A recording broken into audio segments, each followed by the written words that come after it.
Number first है, बौद्ध धर्म में थेरी गाथा से क्या तात्पर्य है। तो थेरी गाथा होती थी आध्यात्मिक रूप से विकसित बौद्ध भिक्षुणियों के गीतों एवं कविताओं के संकलन को थेरी गाथा कहा जाता है। ठीक है, एक बार फिर से बोलता हूँ, थेरी गाथा किसे कहा जाता है कि आध्यात्मिक रूप से विकसित बौद्ध भिक्षुणियों के गीतों एवं कविताओं के संकलन को थेरी गाथा कहा जाता है। ठीक है, तो इसमें आध्यात्मिक रूप से विकसित भिक्षुणियों के गीत और कविताएं, ऑप्शन सी। क्वेश्चन नंबर 2 है, निम्नलिखित में से बौद्ध धर्म की हीनयान शाखा के विषय में कौन से कथन सत्य हैं। पहला है, हीनयानियों के लिए बुद्ध शिक्षक थे, देवता नहीं, जो कि सही स्टेटमेंट है। हीनयानी बुद्ध को शिक्षक मानते थे, देवता नहीं मानते थे, जबकि महायानी बुद्ध को देवता मानते थे। दूसरा है, हीनयान मुक्ति के लिए स्वयं के प्रयत्नों पर बल देता है। एकदम सही बात है कि हीनयान बौद्ध धर्म कहता है कि अगर व्यक्ति को मुक्ति पानी है, जन्म मरण के चक्र से मुक्ति पानी है, तो व्यक्ति को स्वयं ही प्रयास करने पड़ेंगे। स्वयं के प्रयास से ही उसको मुक्ति मिलेगी और उसकी तरफ से कोई दूसरा प्रयास नहीं कर सकता है। ठीक है, तो हीनयान का ऐसा मानना था, तो दूसरा सही हो गया। तीसरा है, हीनयानियों का दृष्टिकोण सांसारिक एवं भौतिकवादी है, जो कि गलत स्टेटमेंट है। हीनयानियों का दृष्टिकोण सांसारिक एवं भौतिकवादी नहीं है, बल्कि ये इसके खिलाफ है। इनका कहना है, जो भगवान बुद्ध है उनका ऐसा कहना है कि जो ये संसार है, ये संसार दुखों से भरा हुआ है और दुखों से प्राप्ति के लिए, जन्म मरण के चक्कर से प्राप्ति के लिए आपको प्रयास करने होंगे।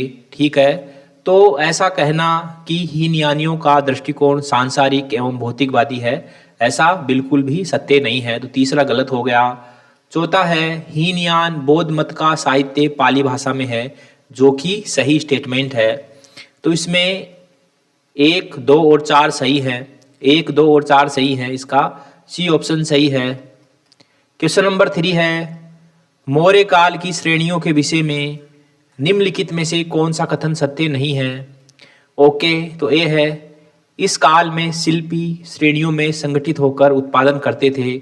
एकदम सही बात है कि मौर्य काल में जो शिल्पी हैं वह श्रेणियों में संगठित होते थे और फिर उत्पादन करते थे।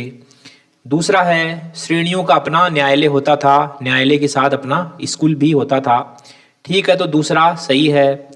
तीसरा है, सी है, राज्य द्वारा श्रेणियों का पंजीकरण किया जाता था। एकदम सही बात है कि जिस श्रेणी का गठन हुआ है उसको जो है राज्य के अधीन पंजीकरण करवाना आवश्यक था। ठीक है, तो ए, बी, सी सही है। डी है, राज्य की अनुमति के बिना श्रेणियां अपना स्थान बदल सकती थी, जो कि गलत है।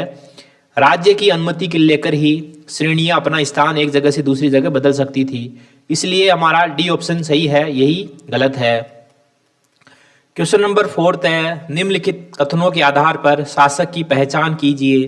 ठीक है, ये 3 स्टेटमेंट है और इन 3 स्टेटमेंट को पढ़कर हमें ये बताना है कि ये किस शासक के बारे में बात की जा रही है।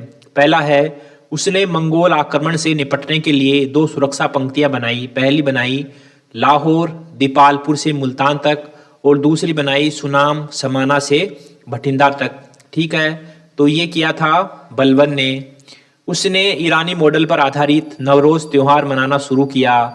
और तीसरा है, उसने स्वयं को अफरासियाब का वंशज घोषित किया। तो ये तीनों काम किए थे बलबन ने, तो इसमें बलबन आंसर हो जाएगा। क्वेश्चन नंबर 5 है, निम्नलिखित राजवंशों को काल कर्मानुसार व्यवस्थित कीजिए। सैयद वंश, तो सैयद वंश का टाइम पीरियड था 1414 से 1414 से 1414 से 1414 से 1451 1451। लोधी वंश का टाइम पीरियड था 1451 से 1526 1451 से 1526। खिलजी वंश का टाइम पीरियड था 1290 से 1320 और तुगलक वंश का टाइम पीरियड था 1320 से 1414 13 ठीक है। तो 1320 से 1413 तुगलक वंश का टाइम पीरियड था। तो इसको काल कर्मानुसार जचाना है तो सबसे पहले खिलजी वंश आएगा, फिर तुगलक वंश आएगा, फिर सैयद वंश आएगा और फिर लोधी वंश आएगा। 3 4 1 2 इसमें बी ऑप्शन हमारा आंसर हो जाएगा। क्वेश्चन नंबर 6 है, निम्नलिखित को सुमेलित कीजिए। एक तरफ है रचना और एक तरफ है उनके लेखकों के नाम। ए है मान कोतूहल, तो मान कोतूहल के लेखक का नाम है राजा मान सिंह। संगीत राज के लेखक का नाम है महाराणा कुंभा। संगीत रत्नाकर, तो संगीत रत्नाकर के लेखक का नाम है सारंग देव। और किताब ए नोरस, इसके लेखक का नाम है इब्राहिम आदिल शाह द्वितीय। ठीक है। तो ए में आएगा 3 इसमें है ये कट गए। बी में आएगा 4, बी में 4 केवल बी में है तो इसका बी ऑप्शन सही आंसर हो जाएगा। मान कोतूहल की रचना की थी राजा मान सिंह ने, संगीत राज की रचना की थी महाराणा कुंभा ने, संगीत रत्नाकर की रचना की थी सारंग देव ने और किताब ए नोरस की रचना की थी इब्राहिम आदिल शाह द्वितीय ने। क्वेश्चन नंबर 7 है, विजयनगर साम्राज्य में कुल 4 राजवंशों ने शासन किया। इसके संदर्भ में निम्नलिखित वंश तथा उनके संस्थापकों को सही सुमेलित कीजिए। एक तरफ है संस्थापक और एक तरफ है कौन से वंश से संबंधित है। तो हरिहर एवं बुक्का ने संगम वंश की स्थापना की थी। हरिहर और बुक्का ने संगम वंश की स्थापना की थी 1336 में। ठीक है।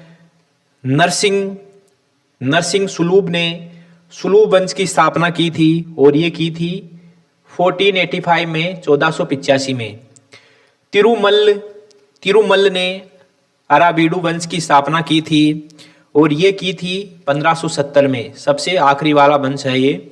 और वीर नरसिंह ने तुलु वंश की स्थापना की थी और ये की थी 1505 में। ओके। तो ए में आएगा 2, ए में 2 केवल डी में है तो इसमें डी ऑप्शन सही हो जाएगा। हरिहर एवं बुक्का ने संगम वंश की स्थापना की 1336 में। नरसिंह सुलूब ने सुलूब वंश की स्थापना की 1485 में। तिरुमल्ल ने अराबीडू वंश की स्थापना की 1570 में और वीर नरसिंह ने तुलु वंश की स्थापना की 1505 में। ठीक है। तो क्वेश्चन नंबर 8 है, गंडमक की संधि निम्नलिखित में से किसके मध्य हुई थी। तो ये हुई थी द्वितीय आंग्ल अफगान युद्ध के बाद 1879 में और ये